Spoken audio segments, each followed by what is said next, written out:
Dzień dobry. Mamy taką kilkugodzinną przerwę między deszczami.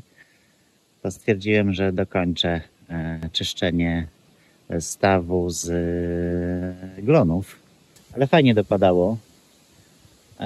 Tak u nas doszło tej wody jakieś 8 cm w stawie przez te 3 dni.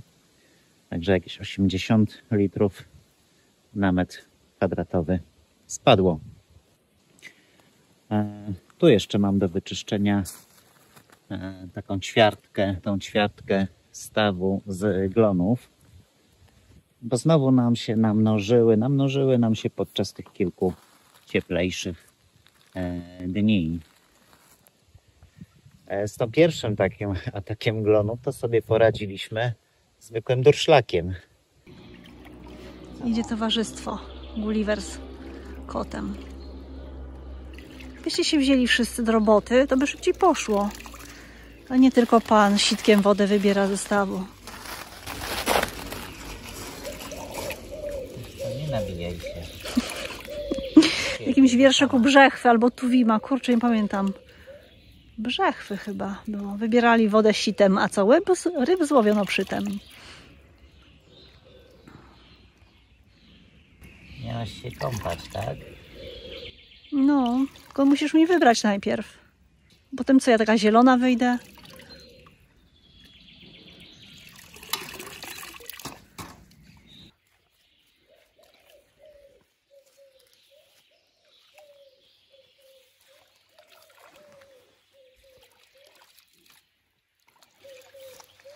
Co tam, kocie?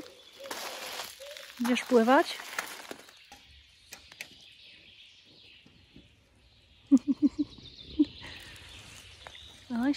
Zaraz się zdziwisz. Kot sprawdzał, czy ta belka pozioma jest pod wodą. I co? Jednak nie, wracasz?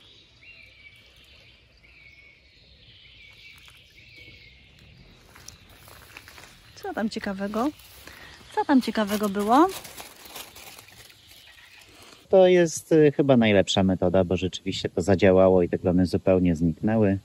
Teraz się znowu namnożyły. No niestety tych roślin jeszcze jest za mało. Musimy poczekać, aż one się rozrosną. Kupiliśmy taki odkurzacz do stawu. On się tym różni od takich zazwyczaj kupowanych, które można dostać, że ma jeszcze dodatkową pompę, która na bieżąco odpompowuje z niego wodę. Więc ta praca może być taka bardziej ciągła. Już pokazuję. W sumie on wygląda jak zwykły odkurzacz przemysłowy. Czyli tu jest pompa, muszę wyczyścić ten filtr. Pompa, która zasysa wodę do tego zbiornika. A tu jest taka zwykła pompa, która z kolei tą wodę z tego zbiornika wypompowuje. Jest jeszcze taka siateczka. Ta siateczka służy w zasadzie tylko i wyłącznie po to, żeby właśnie wychwycić liście, glony czy żwir, który wciągnę podczas zasysania. Natomiast jak widzicie tutaj na dnie, ona nie wychwytuje takich takiego drobnego brudu resztek roślin. Dlatego robię to w ten sposób. Troszeczkę zmodyfikowałem cały system działania, bo działanie miało polegać na tym, że tą brudną wodę się po prostu z tego stawu wylewa na zewnątrz. I jednak wody jest szkoda, bo nie mamy jej za dużo na siedlisku. Więc tą rurę, którą woda z tego odkurzacza jest odprowadzana, ja prowadzę do Mausera i ją wpompowuję tu. Także jak zapełnię cały ten Mauser metr sześcienny, to wtedy przerywam pracę. Zostawiam Mauser na kilka godzin, żeby ta woda w nim się ustała. Ustawiam go również, tu jest właśnie jeszcze niewyczyszczony do końca po poprzednim sprzątaniu. Ustawiam ten Mauser też taki pochyło, żeby cały ten brud, jak opadnie z tej wody, to tu zebrał się bardziej z prawej strony, przeciwnej strony do spustu. I jak ta woda się już ustoi po kilku godzinach, to z powrotem spuszczam ją szlaufem i ten szlauf jest rozciągnięty wzdłuż basenu i tam wpuszczony w te żółte rury przy kajaku. Te żółte rury, które są z kolei rozciągnięte wokół stawu. Także tą jeszcze taką nie do końca najczystszą wodę, ale już pozbawioną tych resztek roślin, pompowuję z powrotem tu pod ten żwir. To się filtruje przez ten żwir i zostaje w tej strefie roślin. Tak mniej więcej wygląda proces. Taki Mauser wystarczy mi właśnie, żeby tą ćwiartkę wyczyścić. No to co? Działa. Aha, i jeszcze tylko dodam, że jak zostanie już o taka właśnie warstwa wody jak tu, taki najgorszy już brud, pokażę wam. O, właśnie on się tam osadził na dnie i całą tą wodę wywalam już na zewnątrz. Nie do stawu, tylko po prostu w trawę.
No i dobra, zbiornik się zapełnił.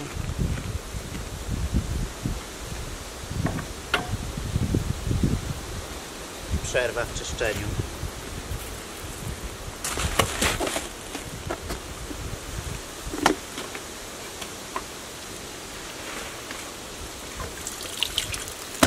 Siateczka też się zapełniła. Zobaczmy, jakie tu mamy skarby.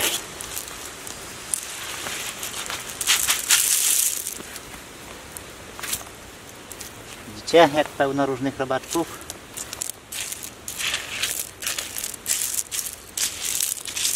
Także wyrzucam to sobie tutaj tak blisko tego stawu. Myślę, że ich instynkt sprawi, że bez problemu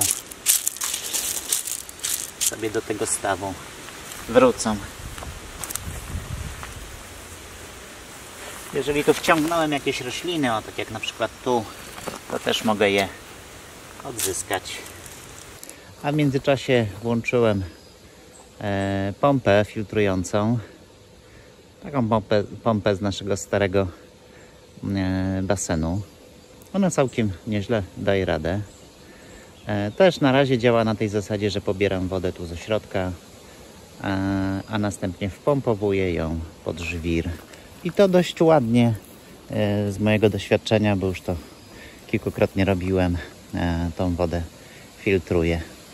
Trzeba będzie pewnie jeszcze po tych opadach uruchomić odkurzacz i wyczyścić dno basenu. Do tego mam takie przedłużki, one tam leżą przy schodach i dzięki temu jestem w stanie sięgnąć do środka basenu. Darek od rana przy swoim ulubionym zajęciu, odkurzaniu basenu, odkurzaniu stawu, właściwie kąpielowego, ale tej części basenowej, zbiera ewentualne glony.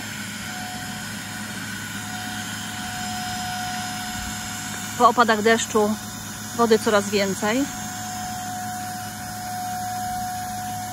Pomost jeszcze świeżutki,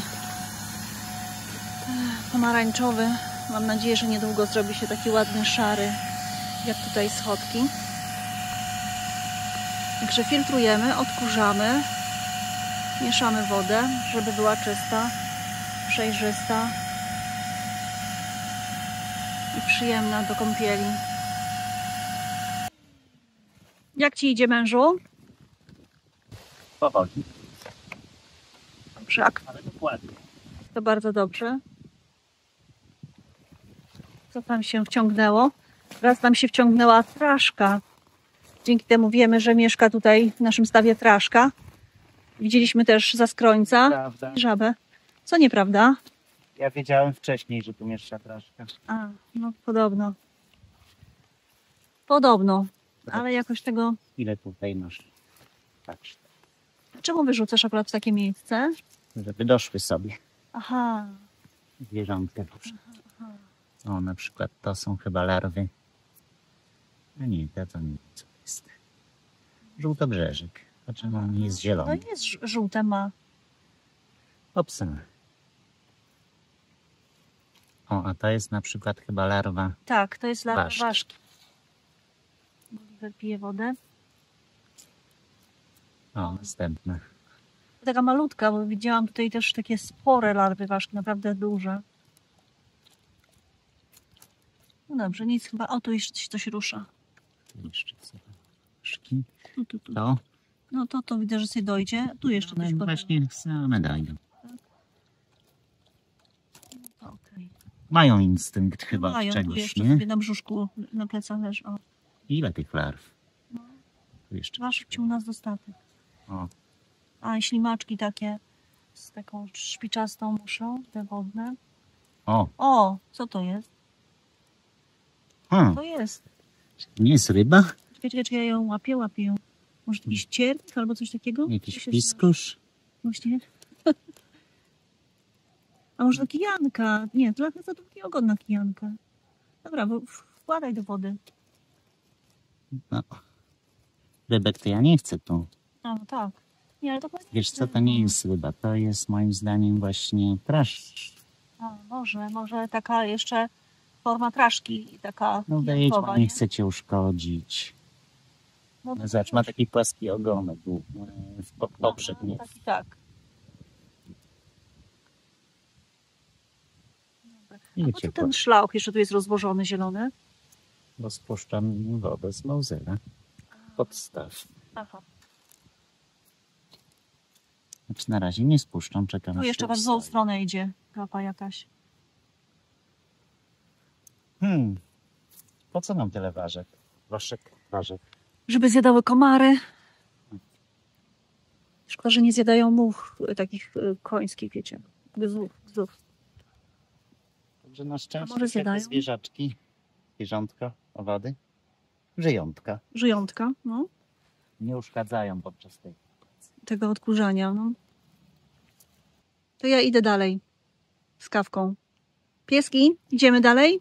Chodźcie, tu pójdziemy nad strumień, zobaczymy ile jest wody. O, Gulliverek wybrał się z nami na spacer, a to nowina. Może po prostu poszliśmy w tym samym kierunku, w którym on miał zamiar iść. Bujna zieleń. Wcale nie widać, że tam jest dalej ścieżka. A jest. I tutaj w prawo. Można iść tam do lasu. Na górkę. Albo tu w dół. Nad strumień.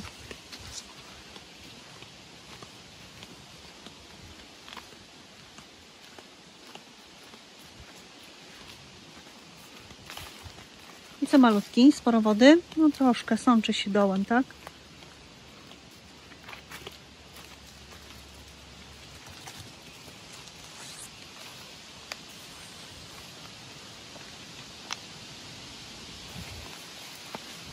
Chodź, idziemy dalej.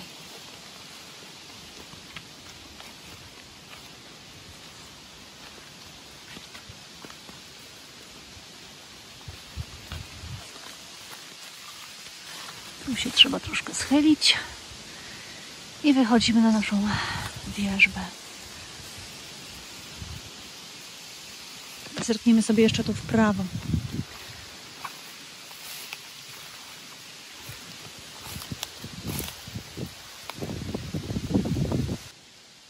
Malutki tam biegnie na sąsiednią łąkę. Gulliver też już tam poszedł.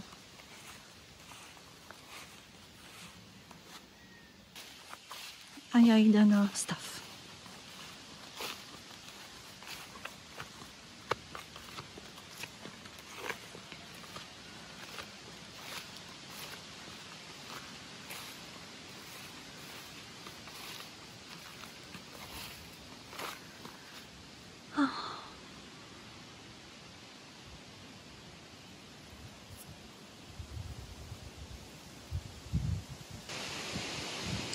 Nie tylko w lesie jest mnóstwo siewek dębów. Wszędzie, tam gdzie żołędzie spadły, wyrosło mnóstwo młodych dębów. Jeden przy drugim dosłownie. Idę usiąść na tronie i popatrzeć na staw.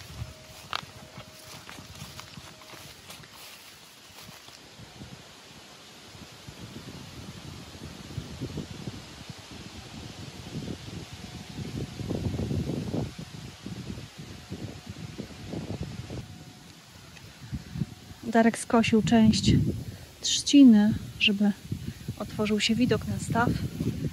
Także to trzeba będzie zgrabić, żeby tak nie leżało.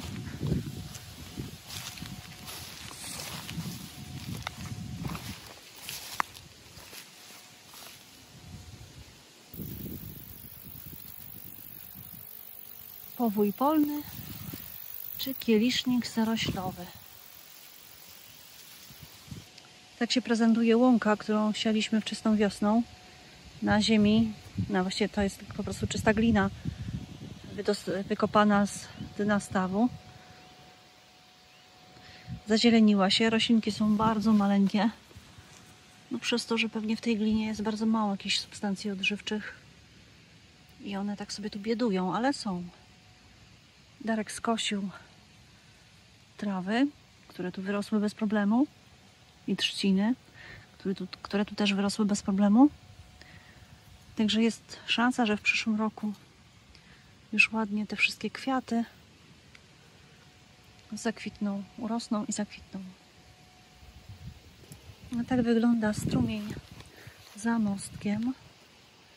Stoi sobie w nim woda, bo tutaj taki spory kamień przegradza nurt. I powolutku przesącza się dalej. Aż tam, gdzie spotyka się z drugim strumykiem, zastawem. W moim małym stawiku, gdzie mam mieć wodę do podlewania, no wody jest bardzo mało. I w trakcie tych deszczy niewiele przybyło. Widzicie zaskrońca?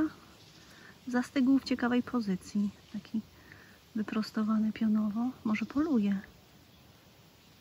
A jakiś robaczek do niego podjechał prosto, podpłynął prosto do jego głowy.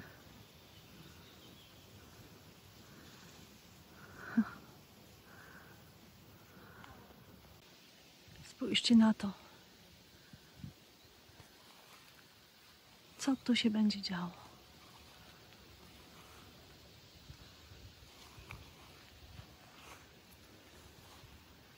Ile tych jeżyn?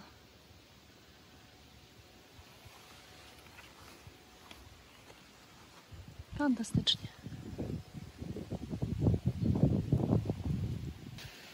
A oto moja górka, gdzie rosną 3 dynie, cukinia i ogórek.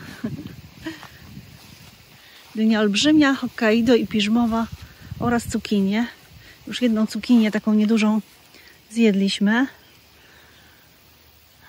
żeby roślina zaczęła produkować kolejne. No i coś się dzieje. Tu dynia i kolejna i na końcu jeden taki ogóreczek. O, też już myślę, że tu jest takich do zjedzenia.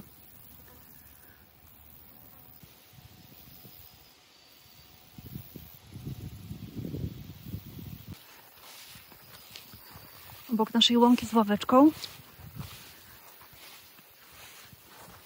była łąka sąsiadów, a teraz jest piękne pole dyni. Piękne, bo dynie sobie rosną swobodnie wśród kwiatów. Jak to cudnie wygląda.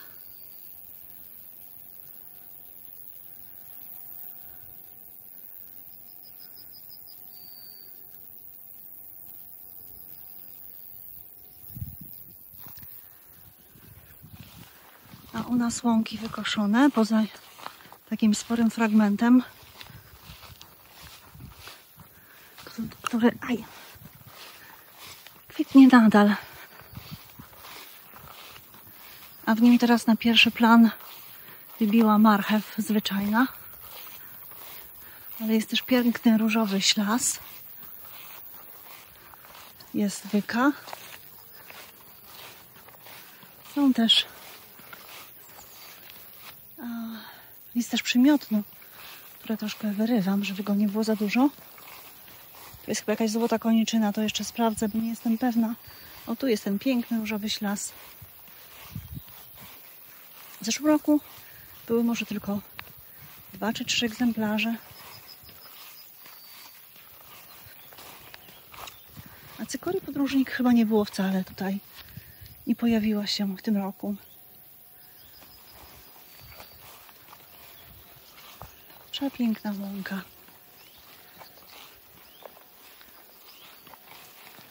O, tu zobaczcie, koniczyna biała i głowienka. I dalej ta żółta, czy złota koniczyna. No sama radość. A tu jeszcze dzwonki. Dzwonek polny.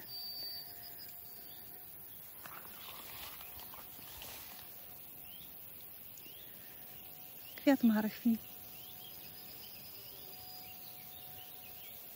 A tu na skarpie przy wierzbie dojrzewają maliny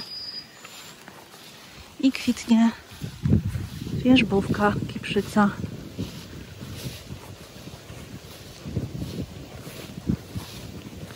Ale wydaje mi się, że trochę mniej intensywnie niż w zeszłym roku.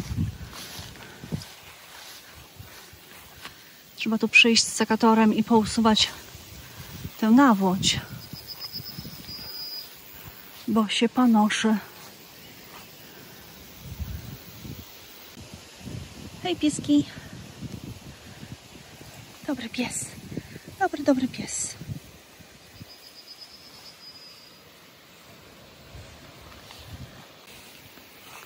Och, zrobiło tu się naprawdę gorąco.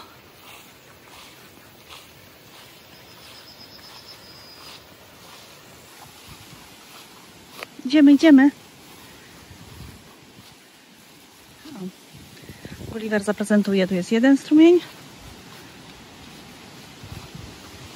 a tam drugi.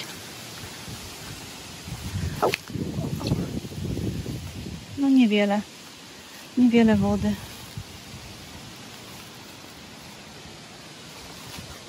Ach, opatrzcie. Malutki poszedł sobie dookoła. Albo skrótem. Pewnie skrótem, skoro jest szybciej. Drapałam się na groble.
Tutaj posadziłam sadzonki malwy i ostróżki wysiane z nasion. Taka moja szkółka. W przyszłym roku liczę na to, że będę miała sporo malw w ogrodzie i ostróżki.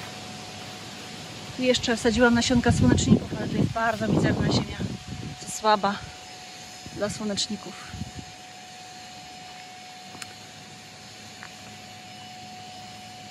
A jeszcze nasza piękna łąka na rondzie. Tutaj, jak pamiętacie, leżał piasek, kamyki. Darek tutaj robił, no to coś robi w betoniarce, to on właśnie tutaj robił. Potem to wyrównał i posiał łąkę kwietną. Teraz ona oczywiście jest zmoczona deszczem, ale wierzcie mi, wyglądała bardzo pięknie. I teraz też wygląda bardzo sympatycznie. Trochę jak zmokła kura. O, Gulliver idzie oczywiście na swój indywidualny spacer. I to ostatni, trzeci zbiór bobu. Trafił się piękny strączek, który zawiera aż 6 ziarenek. Zazwyczaj w jednym strączku jest od 3 do 5. A ten, proszę bardzo, jaki piękny. No i dobra. I skończyłem. Trochę dzisiaj wieje wiatr, więc nawiało mi już na ten staw sporo jakichś pyłków. Włączyłem filtr. Także zostawię go na kilkanaście godzin, bo przy tym odkurzaniu wzburzam, nie tylko wciągam, ale też wzburzam to dno, więc sporo tych zanieczyszczeń pływa teraz w wodzie, ale kilkanaście godzin jak pochodzi ten filtr, to powinno to wodę fajnie oczyścić. A jutro ma być chyba już cieplej, więc będzie można wrócić do kąpieli.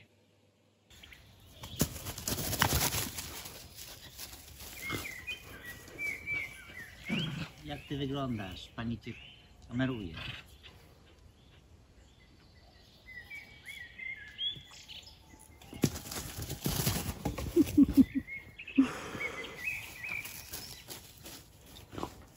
Nie chcę. Nie chcę. Nie chcę tego. Przecież wyrzuciłem, nie widziałeś.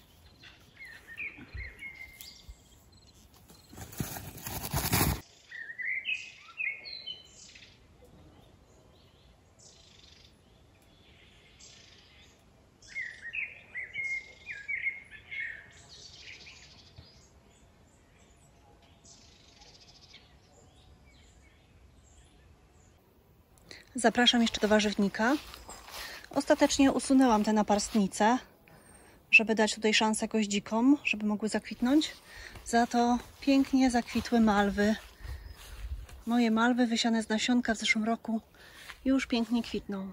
Bardzo się cieszę. To jak to teraz wygląda? Pomidory się rozrosły. Towarzyszą im kwiaty i bazylia. A tu grządka, gdzie wcześniej rosła cebula. No i oczywiście mnóstwo kopru. Posiałam tutaj fasolkę i już pięknie wschodzi. Posiałam też buraczki i marchewkę.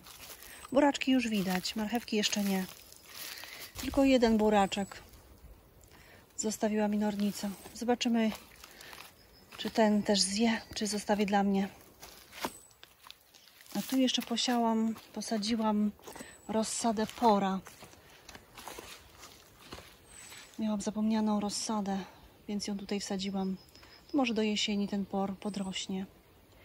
Kolejną grządkę też już oczyściłam z kopru i zebrałam bób. 3 takie miseczki. Nie, może nawet inaczej. Miałam 3 zbiory bobu, przy czym druga i trzecia były zdecydowanie większe niż pierwsza. Także jestem bardzo zadowolona z tegorocznych zbiorów bobu.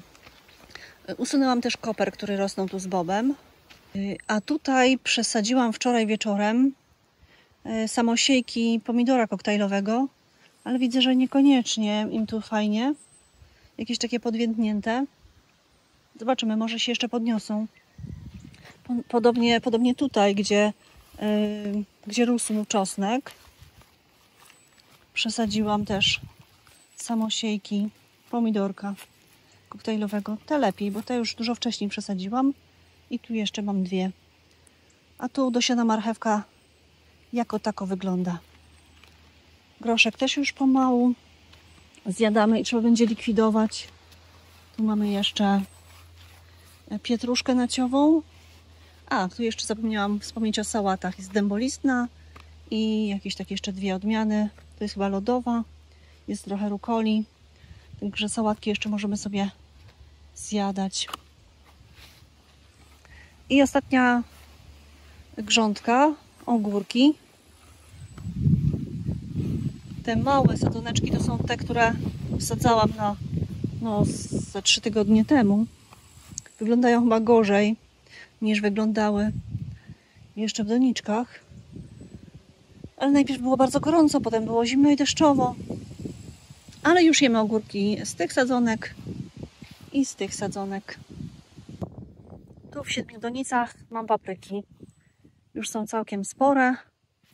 Kwitną. No ale jeszcze do owocowania daleko. Jak twój szok termiczny? Szok termiczny. Przeżyłeś? Matka, jaka zima.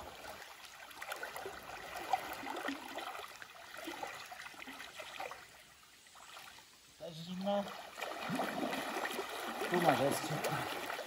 Akurat jest wczesne popołudnie, to tutaj jest słońce. Jest trochę cieplej? Ale niewiele. Dobra, wychodzę. Nie jest taka zimna wcale. Cieplutko. Możesz spokojnie powiedzieć. Naprawdę.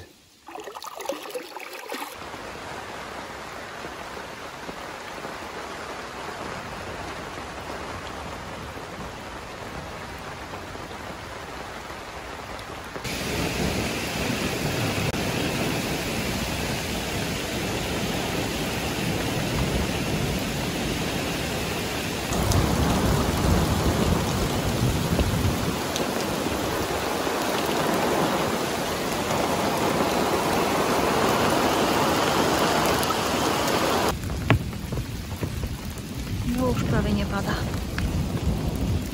Idę zobaczyć strumień. Idziesz, Gulliver, też? Biedne te moje pomidory. Akurat na nie jeszcze dodatkowo z dachu się leje. Wanna pełna. No zaraza to murowana. Tfu, tfu. Nie przybyło wiele. Ale strumień też nie wylał.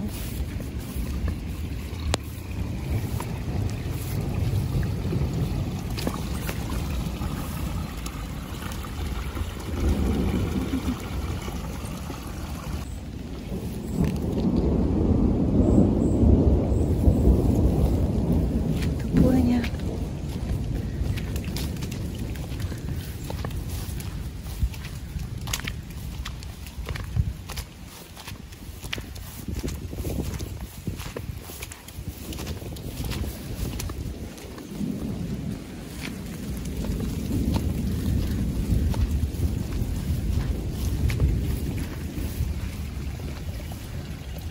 Tam słychać, a po drugiej stronie widać pod kontrolą kałuże. O, a ta młoda olcha, czemu tak tutaj? A nie, to wierzba. Wierzba i olcha nam się tutaj przechyliły, ale chyba nie złamały. Zobaczymy, czy ona wróci na swoje miejsce, czy trzeba jej będzie jakoś pomóc. Co tam, malutki? Są jakieś gryzonie uciekają ze swoich nor przed deszczem, przed wodą. Nie ruszaj, hej, hej.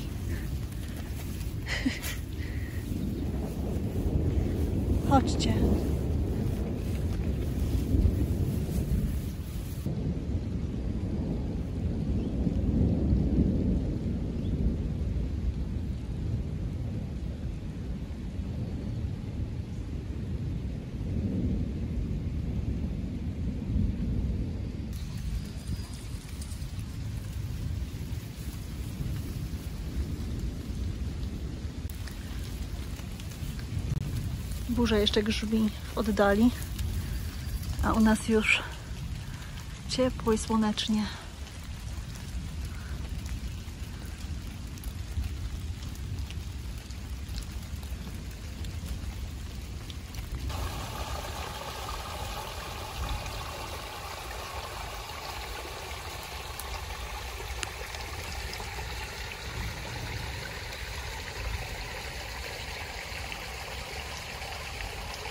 Gulliver, a ty co? Chcesz się przejść strumieniem? No może tak jak ja wpadłeś po prostu. Dobrze, że mam kalosze. A co, wyłazimy? Chodź. Chyba że chcesz się kąpać. Ja jestem nawet za. Bo się wytarzałeś gdzieś i śmierdzisz.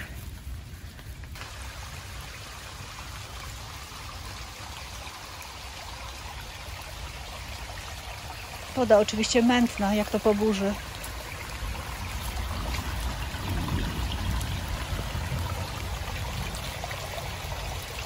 Tu jeszcze zobaczmy, jak wygląda staw kąpielowy i staw leśny.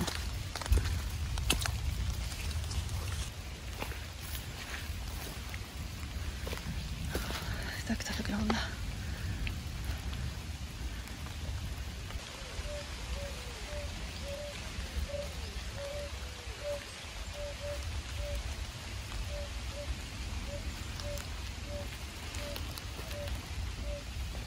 Gdzie te żabki tak śpiewają? O, ucichły. Zobaczymy, jaka tu sytuacja. O, już chyba stan maksymalny został osiągnięty. O, tu się jedna żaba schowała. Przepraszam.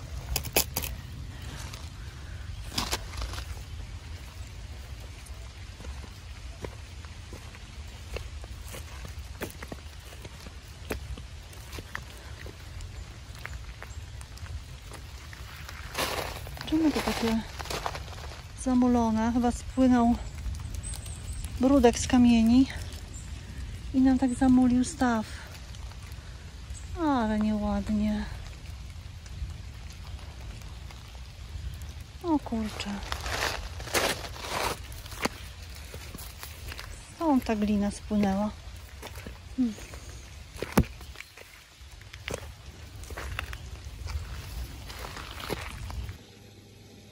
Dzień dobry. No tyle burz jak wczoraj to ja naprawdę nie pamiętam. Przeszło ich chyba z kilkanaście nad nami w przeciągu 10 godzin. Tworzyły się nad Małopolską, a u nas się jeszcze tylko wzmacniały i po prostu co chwila ulewny deszcz i grzmoty z każdej strony. Przybyło też dużo wody również w tym stawie kąpielowym. Tak naprawdę to jest już maks, bo tu jest chyba taki najniższy punkt, więc tutaj w zasadzie ta woda już prawie że sama się wylewa, a tak naprawdę to wylewa się przez tamten odpływ. Także więcej tutaj już zgromadzić bym nie mógł. Niestety te ulewy pokazały również, że mam jeszcze jeden błąd, który muszę naprawić, bo nie doceniłem faktu, że jak tak mocno leje, że i ziemia nie jest w stanie wchłonąć takiej ilości wody, to ta woda z tego miejsca spływa mi jednak do stawu. I to jest wtedy taka woda bardzo mętna z gliną, także